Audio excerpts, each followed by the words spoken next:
This is KTVO's Good Morning Heartland. And approximately 2,500 people are killed each year in residential fires, and another 500 die from carbon monoxide, a colorless, odorless gas that's known as the silent killer. Installing smoke and carbon monoxide alarms throughout your home is the first step towards staying safe. And this morning we have Captain Joe Schilling from the Kirksville Fire Department to tell us more about the two. How are you doing? Good, and you? I'm doing great. So first of all, tell us the difference between the two. What do they look like? Well, this is your standard smoke detectors, battery operated, what most people have throughout their house. And then this is a plug-in type carbon monoxide detector. Okay. There are also some out on the model that look like this, but they'll have usually a digital reading to it, or they'll have in big letters up here, CO detector on the top. So really quickly, just obviously explain more the difference between the two. Obviously, one is for carbon monoxide, one is for smoke detector, or for smoke, obviously. Do they have different sounds? Like, are you going to be able to differentiate the thing I can tell you about smoke detectors is they either go off or they don't go off, okay? It's not about how much concentration there is in the area. It's basically if something goes across the filament of this or goes across the sensor in this, then it goes across it and you get that type of beep, okay? When you hear that, that's your smoke detector. It's telling you to get out of there. Okay, this one right here has basically telling you that it's not that you have an immediate emergency right now, but that you have levels that are in your home that you need to have checked out. Okay, it also gives you a reading. Okay, if it gives you a reading of anything probably over 700 to 1,000 parts per million, that's when it's telling you that you could be having signs of what normal people think is kind of like flu type symptoms: nausea, vomiting, headache, dizziness, lightheadedness, confusion. Those are later states of it. If you don't take that into consideration, if it's, especially if it's in the summertime when flu's not really the type of prevalent illness we have, but during the wintertime, everybody is worried about getting the flu, so they sometimes commonly think that, hey, they just got the flu.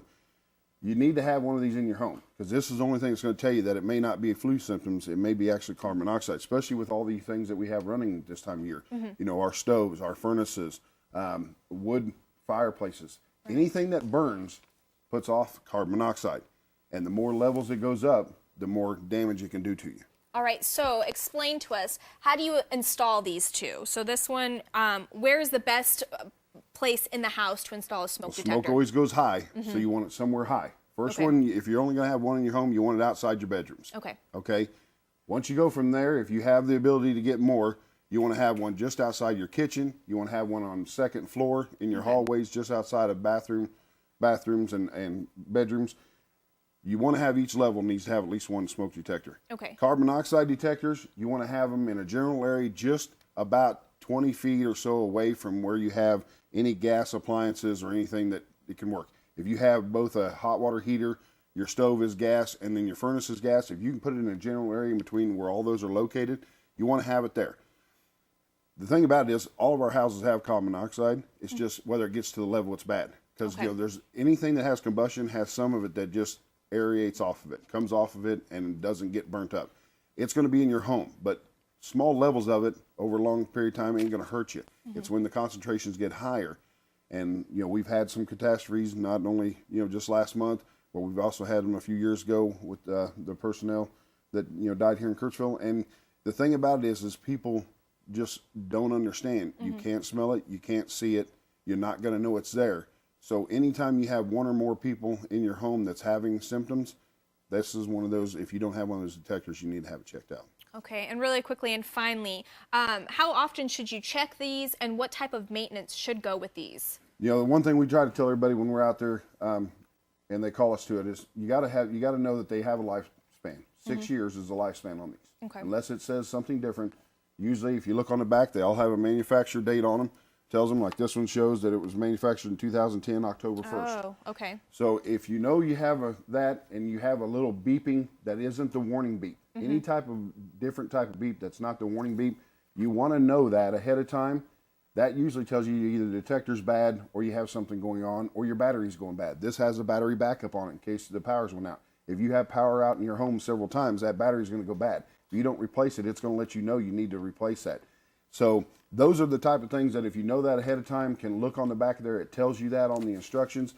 You know, fix that yourself. But at any time you ever have a question, comment, either call the fire department directly or call us and let us come out there.